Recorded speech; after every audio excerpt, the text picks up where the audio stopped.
and welcome. Tonight, the President presents 2022 budget proposal of 16.39 trillion naira to a well-attended joint session of the National Assembly. People's Democratic Party zones national chairmanship position to the north. Former Vice President Atiku Abubakar kicks, says zoning may not give PDP a chance to produce the next president. Governor Willie Obiano visits President Muhammadu Buhari over happenings in Anambra State, tells journalists that the president is not in support of imposition of state of emergency. And over 20 people killed in a 5.9 magnitude earthquake in Pakistan. Death toll may increase as rescue efforts continue. Plus, international news from our London studio. On business news tonight, economic expert raises concern over fiscal and debt sustainability risk to 2022 budget threshold. And on sports news tonight, the Central African Republic recorded a shocking win against the Super Eagles of Nigeria in their 2022 FIFA World Cup qualifier at the Teslim Balogun Stadium here in Lagos. And from Abuja, the Federal High Court sentences Faisal, son of former chairman of the Pensions Reforms Task Force team, Abdul Rashid Maina, to 14 years over money laundering charges. The President has presented the 2022 appropriation bill of 16.39 trillion naira to a joint session of the National Assembly. Some assumptions and targets underlying the budget provisions include oil price of $57 per barrel, oil production of 1.88 million barrels per day, exchange rate of 410.15 naira to the dollar, oil revenue of 3.15 trillion naira and non-oil revenue of 2.13 trillion naira. However, President Muhammadu Buhari says despite the revenue challenge, the country is still up to date in debt servicing. President Buhari is before a joint session of the National Assembly. He's here to present the 2022 annual national budget estimates before federal lawmakers. Mr. President, I welcome you and your entourage. Taking cognizance of the COVID-19 pandemic, President Buhari unveiled an abridged version of the 2022 budget, excluding the breakdown of allocation to different sectors, which he typically does during this engagement. He's presenting the 2022 budget at a time of economic challenges, a weakening naira, skyrocketing cost of food items, heightened insecurity, and a nation still contending with the effects of COVID-19, which has greatly impacted on revenue. Actual revenue were 34% below target as of July 2021, mainly due to the underperformance of oil and gas revenue sources. The federal government's share of oil revenue totaled 570.23 billion naira as of July 2021, which was 51% below target, while non-oil tax revenues totaled 964.13 billion naira. The government had to suspend further upward price adjustments while engaging labor on the subject. This petrol subsidy significantly eroded revenues that should have been available to fund the budget. Tagged a budget of economic growth and sustainability, the 2022 budget is expected to diversify the economy, reduce poverty, provide investment in critical infrastructure, and strengthen security. The allocation of MDAs were guided by the strategic objectives of the National Development Plan of 2021 to 2025. Defense and internal security will continue to be our top priority. We remain firmly committed to the security of life, property, and investment nationwide. The 2022 budget has a deficit of 6.26 trillion naira, which President Buhari says will be financed with new borrowings totaling 5.01 trillion naira. Some have expressed concern over our resort to borrowing to finance our fiscal gaps. They are right to be concerned. However, we believe that the debt level of the federal government is still within sustainable limits. Very importantly, we have endeavored to use the loans to finance critical development projects.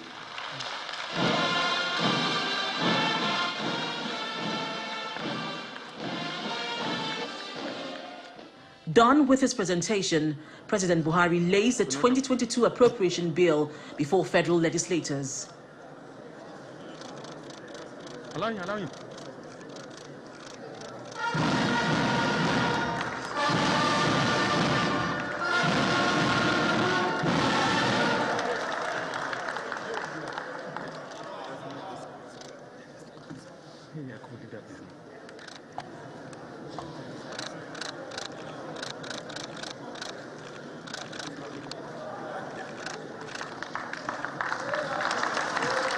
The Senate and House of Representatives are expected to devote time from now till the end of the year to working and passing the 2022 budget to sustain the target of the one-year budget cycle for the country.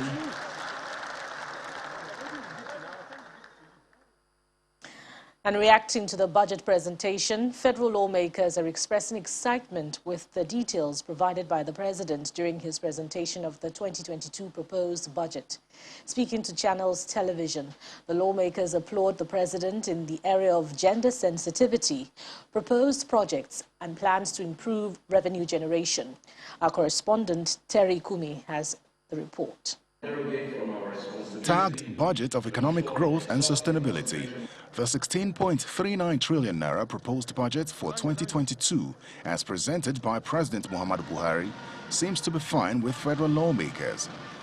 President Buhari had said that the 2022 budget is the first in the country's history where MDAs were clearly advised on gender-responsive budgeting. And for female lawmakers, this is cheery news. I'm also happy that all MDAs have been directed to have a gender component of the budget of 2022. We were pushing for this gender inclusiveness, knowing that we are tired of being left where we have been. And so for President to say it, we have hope. The lawmakers also support the president's stance on revenue generation. In terms of revenue drive, I think I support that position of ensuring that we have increased revenue from our various MDAs, because we have the potentials to grow enough revenue or raise enough revenue to support the funding of the Nigerian budget. The budget size is 16.39 trillion naira. That shows that it's a tremendous progress in the economy. And as the president has said for the first time, the return revenue of the government is stood at 10.13, and also while the expenditure also stood at more than 16.39 trillion, and it's the right step in the right direction. Budget reallocation to projects has been a concern for federal lawmakers. The House at some point considered and passed through second reading a bill to ensure that at least 40% of the budget is allocated to capital projects. The proposed capital expenditure of 5.35 trillion naira in the 2022 budget, which is about 31% of the total budget, seems acceptable to federal lawmakers. The need for continued infrastructural spending and investment in capital projects is one that we cannot run away from, because this is the way that money can percolate, to different strata. Another area which I'm happy about is the level of commitment shown by Mr. President in the proposal on the issue of infrastructural development. A lot of emphasis has been put on the issue of healthcare, issue of education. I think the rate at which we abandon projects every year is embarrassing. It doesn't really, show a lot of sense in the fiscal management of our economy. The sectoral breakdown of the budget is expected to be made available to lawmakers by the Minister of Finance in the coming weeks as they prepare to commence budget defense, intent on passing the budget before the end of the year. Terry Ikumi, Channels Television News. Still on the 2022 budget, the Director General of the Budget Office of the Federation, Ben Akabweze, has been responding to observations on the country's rising expenditure and borrowing in the face of an obvious revenue challenge.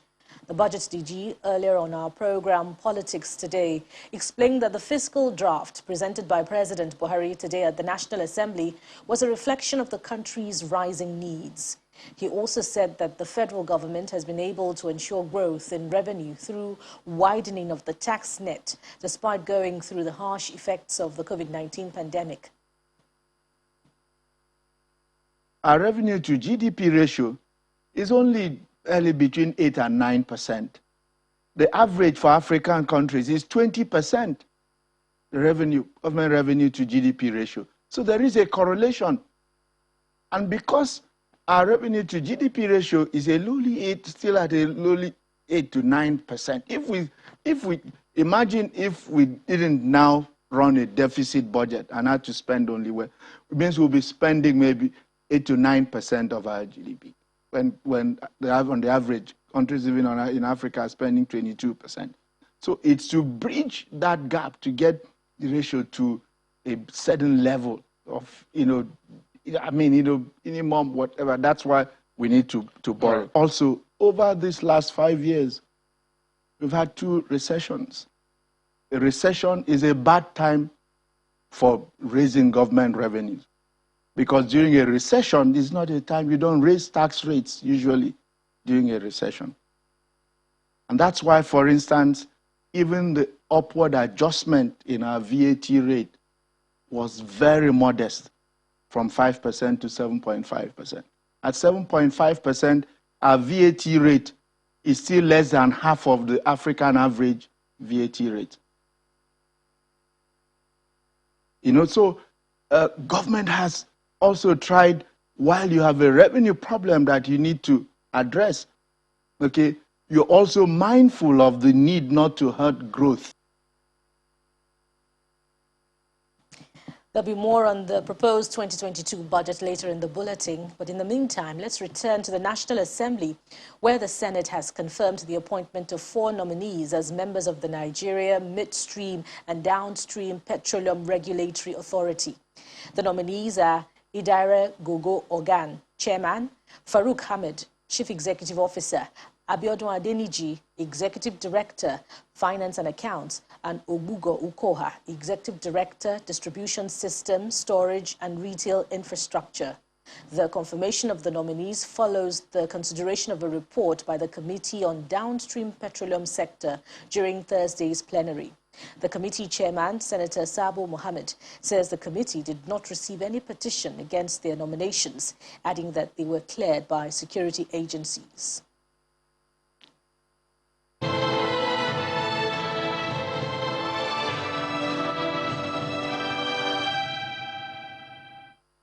Fully vaccinated Nigerian passengers traveling to the United Kingdom will no longer need to complete a pre-departure test, the Day 8 test, or enter a 10-day self-isolation period. The British High Commission in Abuja explained this today in a statement, adding that the UK has included Nigeria on the list of countries with approved vaccine certificates. However, it notes that those fully vaccinated will still need to book and pay for the Day 2 test. According to the High Commission, the policy applies to those fully inoculated with AstraZeneca, Pfizer, Moderna, and Johnson & Johnson vaccines.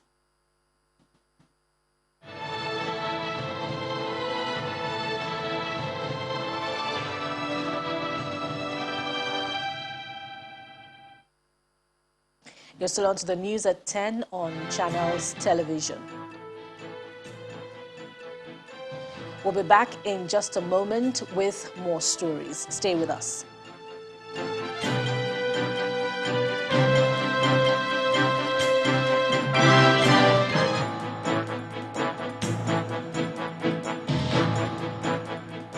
Welcome back. If you've just joined us, you're watching the news at 10 live on Channels Television. A reminder of our main stories. The President presents 2022 budget proposal of 16.39 trillion naira to a joint session of the National Assembly. People's Democratic Party zones national chairmanship position to the north. Former Vice President Atiku Abubakar says zoning may not give PDP a chance to produce the next president. Governor Willie Obiano visits President Muhammadu Buhari, tells journalists that the president is not in support of imposition of state of emergency.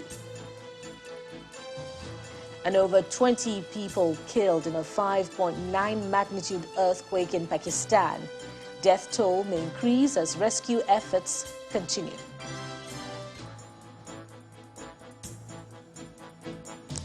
Let's now return to our lead story, and we have joining us live from Abuja a policy analyst and lead director, Center for Social Justice, Mr. Eze Oyekwere, and we'll be discussing the President's proposed 2022 budget presented before a joint session of the National Assembly earlier today. Thank you, Mr. Oyekwere, for joining us on the news at 10. My pleasure.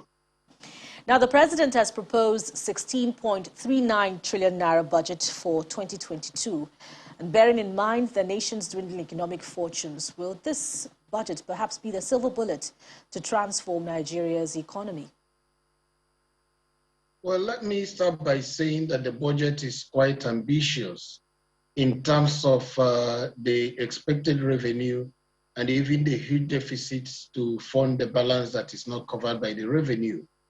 But one thing is certain, that we must look at the trajectory of accrued and retained revenue for 2020 and look at what has happened in the first 6-7 months of the year 2021, for which there is available information from reports of the Budget Office and a few issues that were raised by the President in the budget speech. So if you look at that, a scenario where we spent about 6.79 trillion from January to July, and out of it, only 2.6 was actual revenue. The other one, 4.19, was money that we borrowed, was deficit. And this is just for 2021.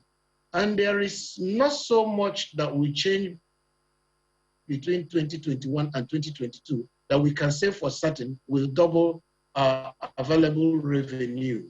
So if we begin to make such projections like 16 trillion naira budget, well, on the surface of it, many Nigerians will be happy. We will even appreciate a 30 trillion naira budget if we can fund it. But unfortunately, it doesn't appear that we can fund it. Even from the presidential speech, it's only about 7.11 trillion that is covered in actual sources, oil revenue, non-oil revenue, and independent revenue. The other about 3 trillion, which will make it up to the over 10 trillion we are discussing in terms of accrued revenue that will accrue, the source from where it will come is not clearly stated in what the President has so far disclosed to the public. So maybe by the time the Minister of Finance tomorrow breaks down the budget, we may get a clearer picture.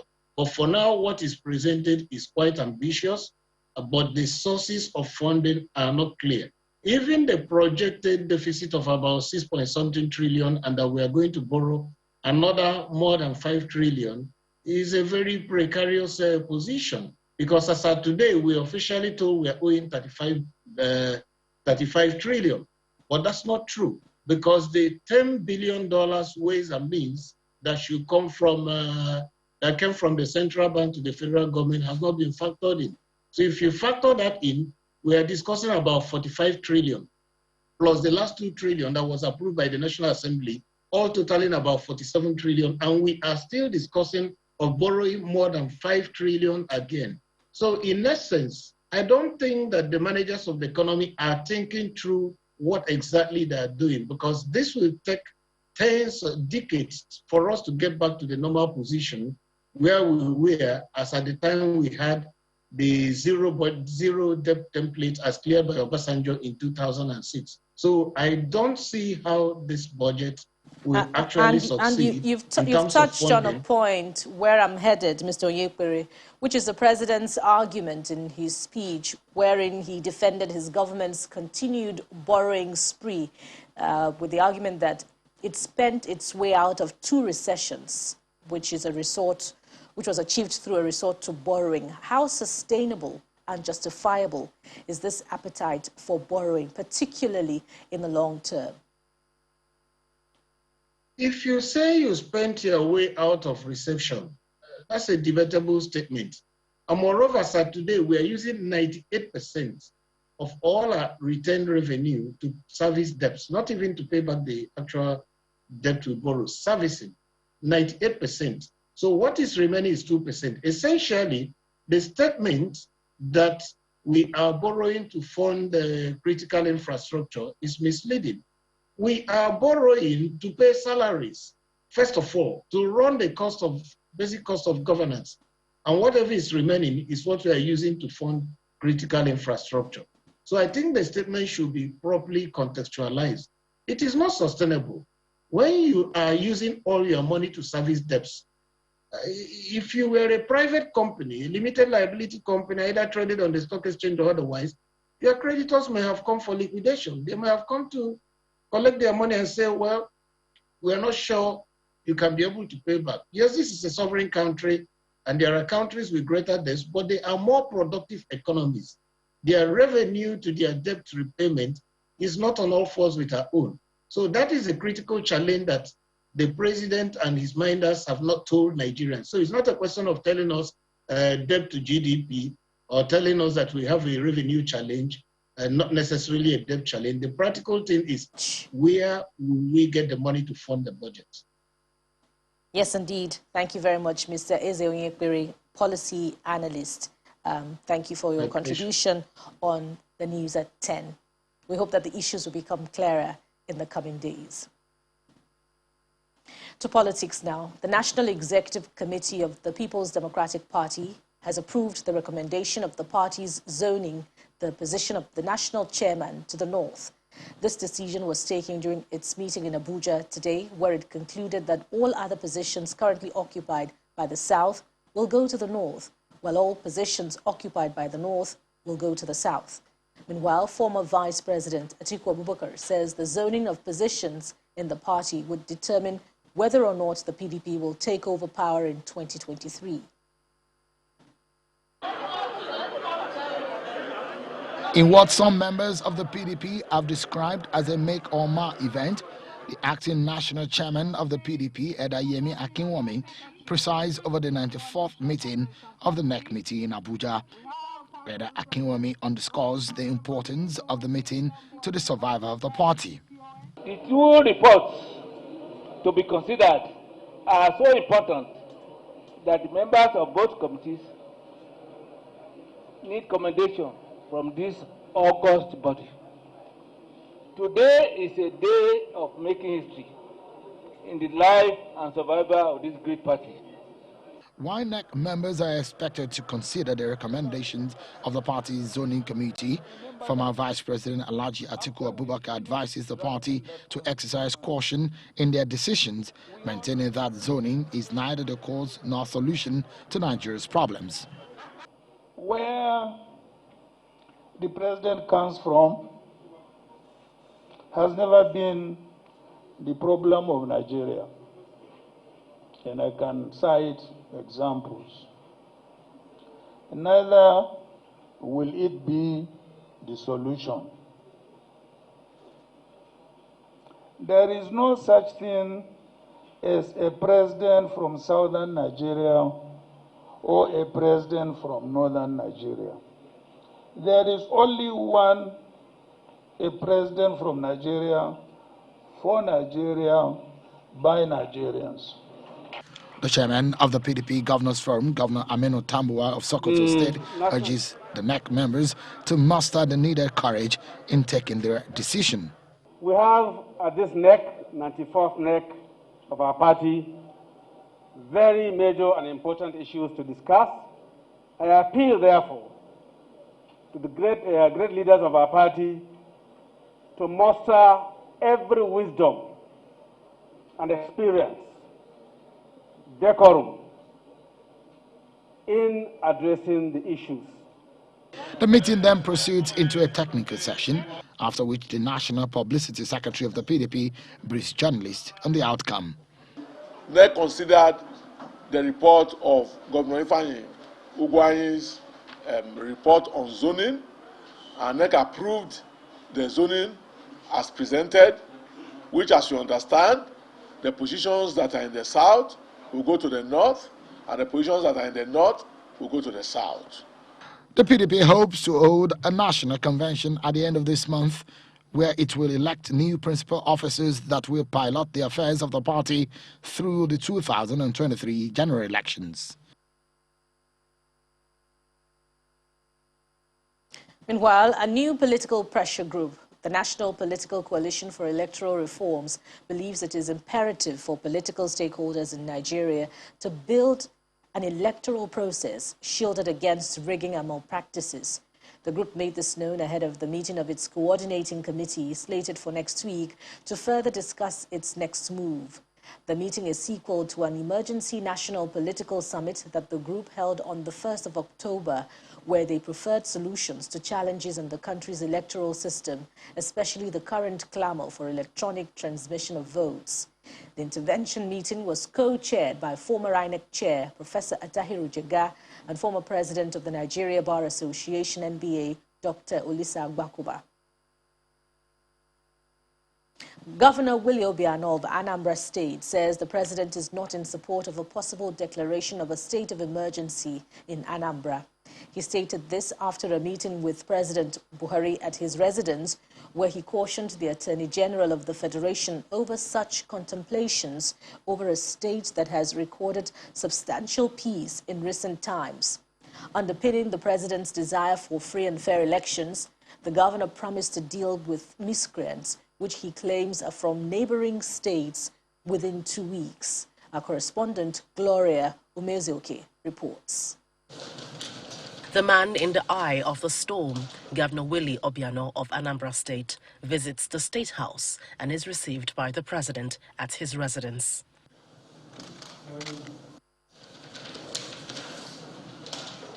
He shows up less than 24 hours after the Minister of Justice threatens an imposition of an emergency rule in Anambra State. It is an unfortunate comment, he says, that does not have the backing of the president. I just finished a meeting with the president, and I mentioned it, and the president didn't suggest that. The president is firm. He wants a peaceful election in Anambra State. He wants a free and fair election in Anambra State. That's the president for you. But if people in his party are going around making insinuations, using his name to do things, the president clearly told me that he does not support that. He has less than a month until the November 6 governorship election, but the governor appears unfazed by the worsening security situation, insisting that the perpetrators are sponsors from neighboring states. We know them, and we're going to flush them out. By the way, you are aware that I put a bounty of 20 million for naira for anybody that will give us information that will lead to the arrest of these miscreants. On assertions that members of his party, the All Progressives Grand Alliance, had defected to the All Progressives Congress, he expressly picks holes with it, alleging that the members were induced to do so. Those people that went to APC now, they went to collect money because they saw the additional money, 100 million. They are still APGA. They are giving us information on what is happening in the APC camp. The president also met separately with the governors of Ekiti, Kebbi, and the Director General of the Nigeria Governors Forum. The reasons for their visit remains unclear. Like his counterparts, the Anambra State governor says he has ramped up security backup in his state, diminishing any talk of state failure and potentially dousing fears of having any challenge with secessionist groups. But more importantly, he insists that overwhelming force should not be used during the upcoming elections in the state. From the presidential villa, Gloria Umezuki, Channels Television News. When the news at 10 returns, economic experts raise fears of fiscal sustainability in the proposed 2022 budget. That's on Business News. Join us again.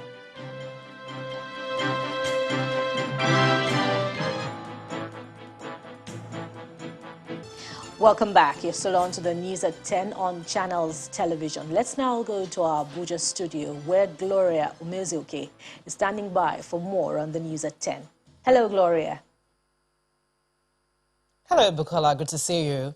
We turn our attention to the judiciary. The Federal High Court in Abuja has convicted and sentenced Faisal, the son of former chairman of the defunct Pension Reform Task Force team, Mr. Abdul Rashid Maina, to 14 years imprisonment.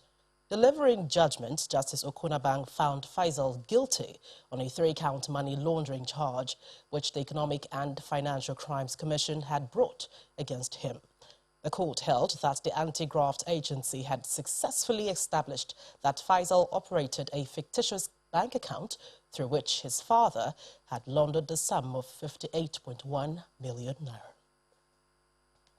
Arraigned by the Economic and Financial Crimes Commission on October 25, 2019, Faisal, son of the former chairman of the defunct Pension Reform Task Force team, Abdul Rashid Maina, is standing trial on charges of money laundering. In his ruling, the presiding judge of the Federal High Court, Abuja, Justice Okun Abang, said the 21-year-old operated a fictitious bank account with a commercial bank. Hence, he should have been aware of the inflows into the account, which the Economic and Financial Crimes Commission claimed included proceeds of an unlawful act of corruption by his father, Abdul Rashid. He was sentenced in absentia, bagging 5 years on each of the first and third counts and 14 years for the second count. The terms will run concurrently.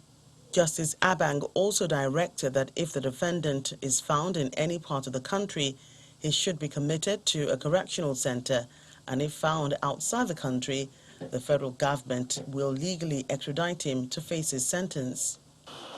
His counsel spoke to journalists on the next line of action and also wondered why the court did not ask for the whereabouts of his client. We will look at the judgments, then we'll decide which way to go from there. But of course, we are saddened by the fact that our client's whereabouts, as we speak, up to now is still unknown. We are thought the court would have entered, at least taken an inquiry into his disappearance. The police reported that they had him in custody, then all of a sudden he disappeared.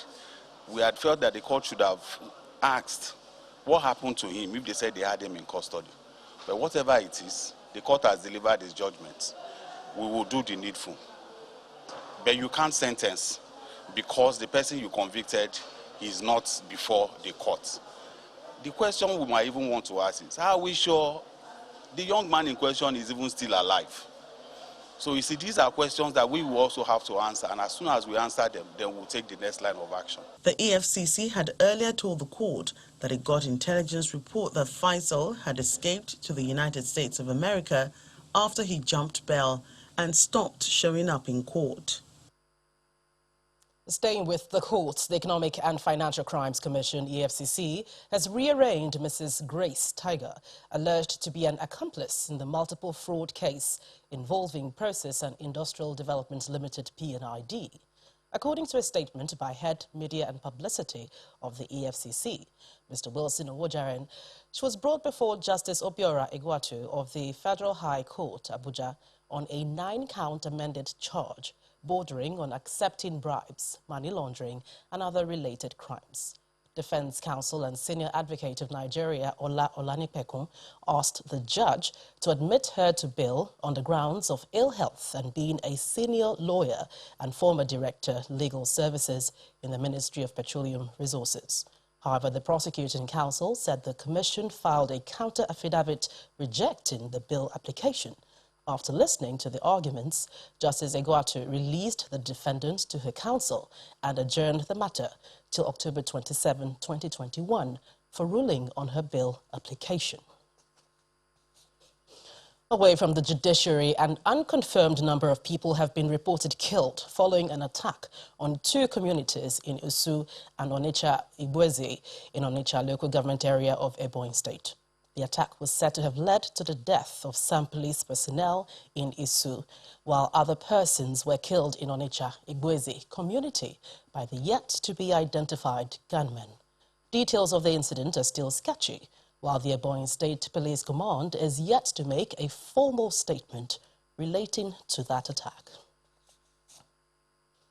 In Zamfara State, 187 kidnapped victims can now breathe the air of freedom following their rescue by security agencies.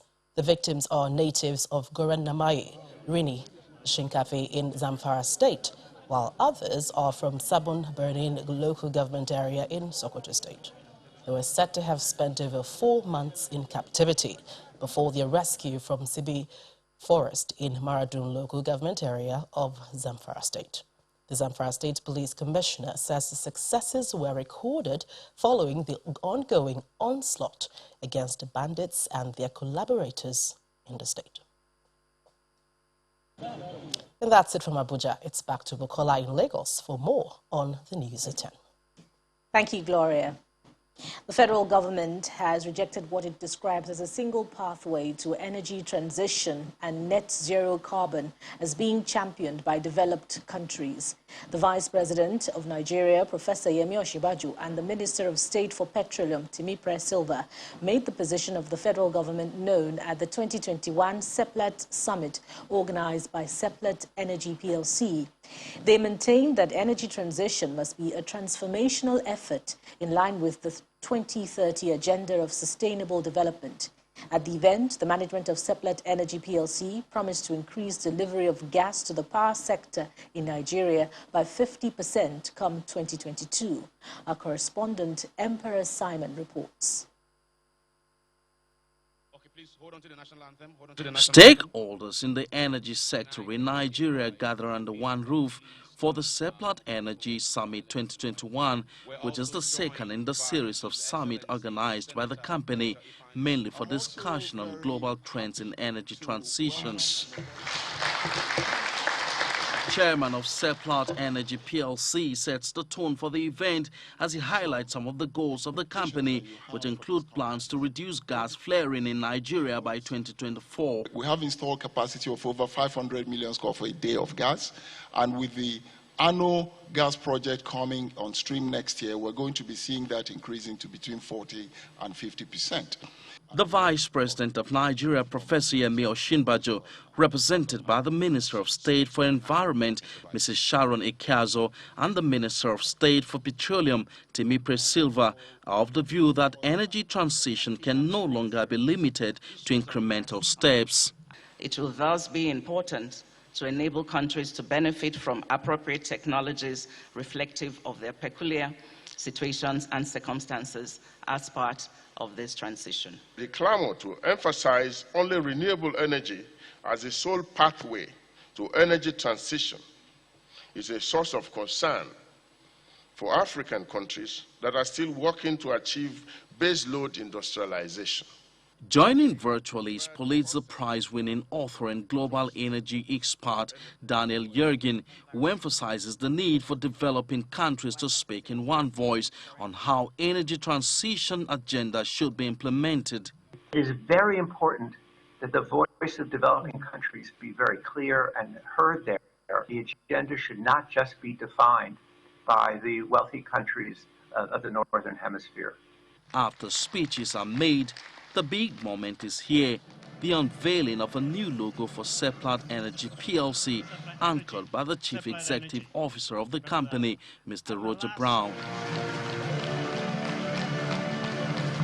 With a reliable energy, limitless potential, Expelled Energy PLC says it remains determined to keep delivering pure gas to the liquefied petroleum gas system in Nigeria. Emperor Simon, Channels Television News. Industrialization has been identified as an avenue through which government and private sector funds can be boosted. This formed the topic of discussion as members of the Manufacturing Association of Nigeria gather in Lagos ahead of the celebration of the association's 50 years anniversary. According to the guest speaker, Mrs. Amina Mohammed, a Deputy Secretary General of the United Nations, the international body seeks to help nations implement the Sustainable Development Goals in good time. National development is at the center of discussion at the gathering of the Manufacturers Association of Nigeria. To accredit a long history of meritorious public service. For many here, manufacturing is a major catalyst for economic development that needs more government and private partnership interventions. The Director General of the Manufacturers Association of Nigeria sets the tone for the discussions. It is generally agreed that no country can attain the status of being developed without a virile manufacturing base. Broadly speaking, the policy disposition and implementation strategies of successive Nigerian governments remain to create more employment opportunities, scale up the production of consumer goods for the teeming population, and generate wealth for the nation. The guest speaker, the Deputy Secretary General to the United Nations, reveals the global body's plan to aid the manufacturing sector in Nigeria and its effect on AFCTA. A sustainable recovery must be guided by the SDGs. The United Nations stands ready to support Nigeria in harnessing industry and making progress towards the goals. The UN Global Compact, a special initiative of the Secretary General dedicated to promoting sustainable business, can be a key partner in this process. For others, the event was used as a platform to present their grievances and proffer solutions to present issues facing the sector. Apart from compliance, there is also risks. Consumers are becoming much more discerning, more differentiating. There are some consumers who will buy things because they like the way they are produced. If you can show that you have interest in reducing your carbon footprint, addressing nature loss and other things, you can address a niche market that you can sell your products to. The public discussion brought experts from various spheres of society, and it's expected that ideas from this parley will be communicated to appropriate government officials for adequate implementation.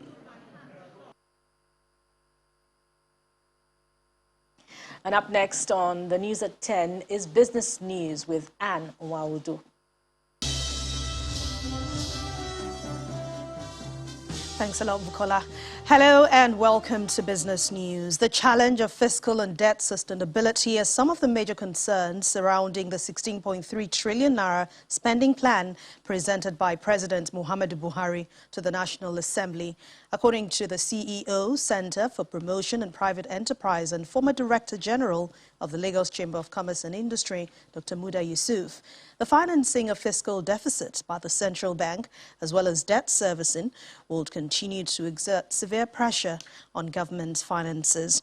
He also explains that with capital budgets expected to be financed entirely from borrowing, there is high risk that the deficit will exceed the budgeted threshold. He, however, recommends a review of forex policy regime to reduce distortions, alignment of CBN financing of deficit strictly to the provisions of its CBN Act, as well as finding a lasting solution to the security problems to create an environment for increased real sector activities in order to mitigate these challenges. Google has announced its plan to invest $1 billion in 5 years to support digital transformation in Africa.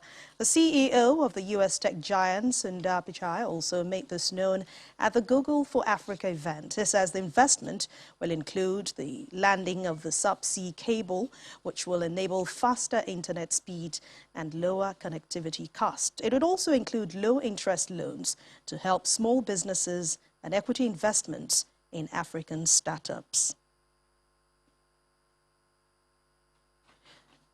And to the domestic stock markets, it maintained the bullish sentiment for a fourth consecutive day in the month, with 102.7% increase in the total volume of equities transacted today.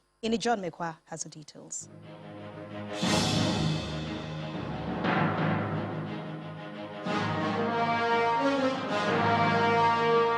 Thank you so much, Anne, and welcome to the stock market report, where these are uncommon times in Nigeria's equities market. We've not had similar figures in more than 6 months, with volume of trade surpassing 812 million.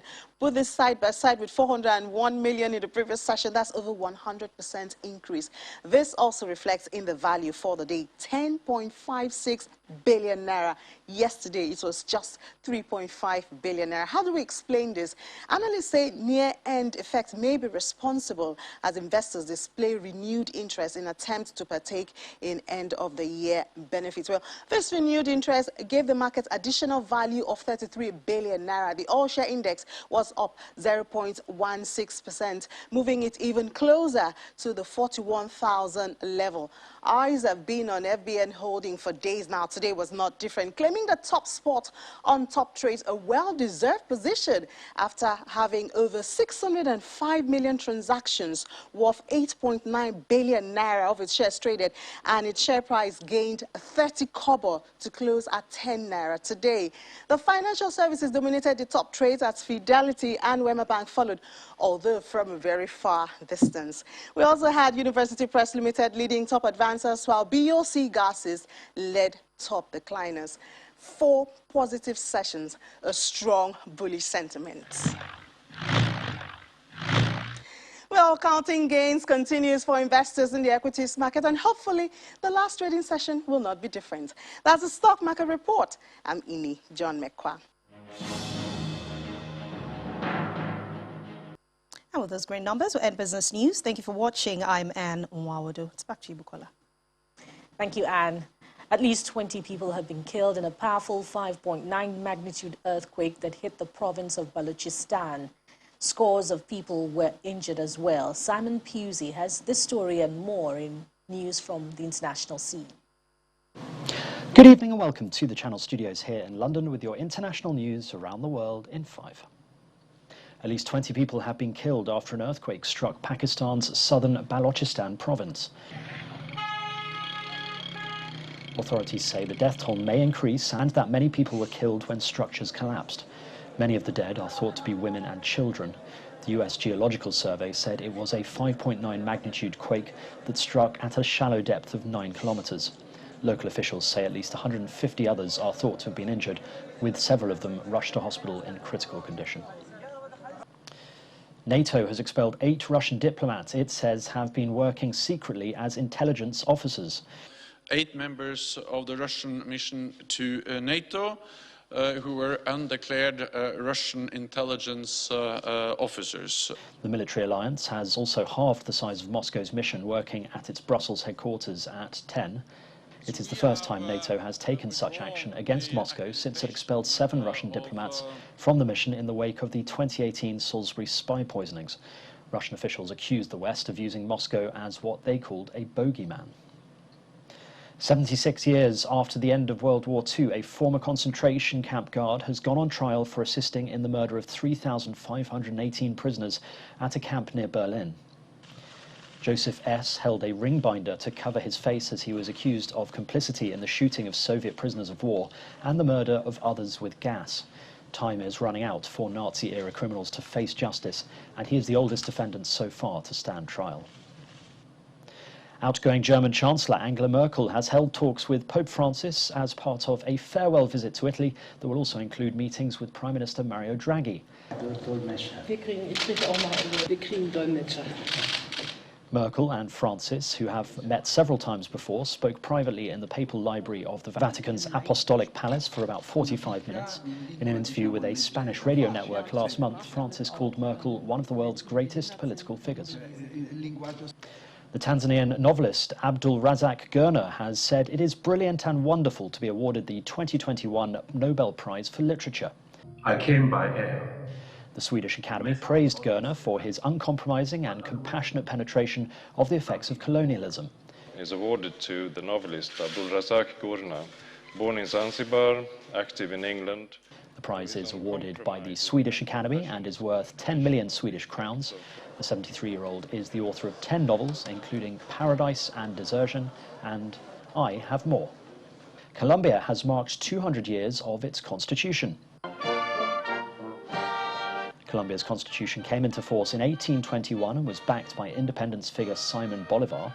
In Cucuta, President Ivan Duque headed up celebrations for the historic constitution, hailing Colombia as a land of freedom for those fleeing oppression.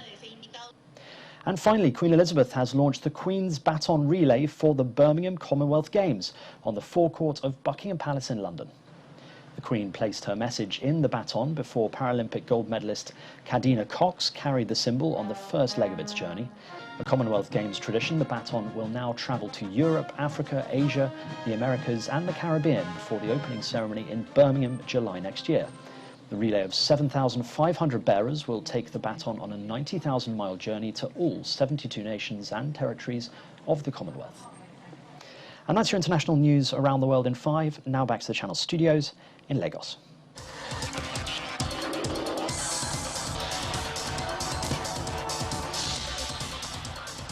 Welcome to Sports News. The Athletics Integrity Unit, AIU, has issued charges against Nigerian sprinter Blessing Okagbare in relation to 3 separate disciplinary matters. The former African women's 100 meters champion, who was suspended for doping with growth hormone on the day of the 100 meters semi-finals of the Tokyo Olympics, is also being accused of testing positive for APO in a sample collected out of competition on June the 20th in Nigeria.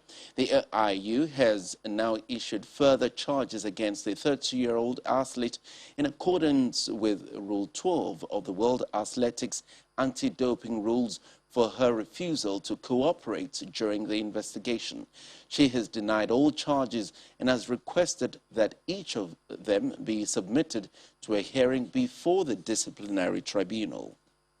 And a Saudi-led consortium has completed its £300 million takeover of Premier League club Newcastle United, despite warnings from Amnesty International that the deal represented sports washing of the Gulf Kingdom's human rights record. The English top flight said it had settled legal disputes that had initially stalled the takeover process and received legally binding assurances that the Saudi Arabian government would not control the club. And that will be all on Sports News. It's back to Bukola Samuel.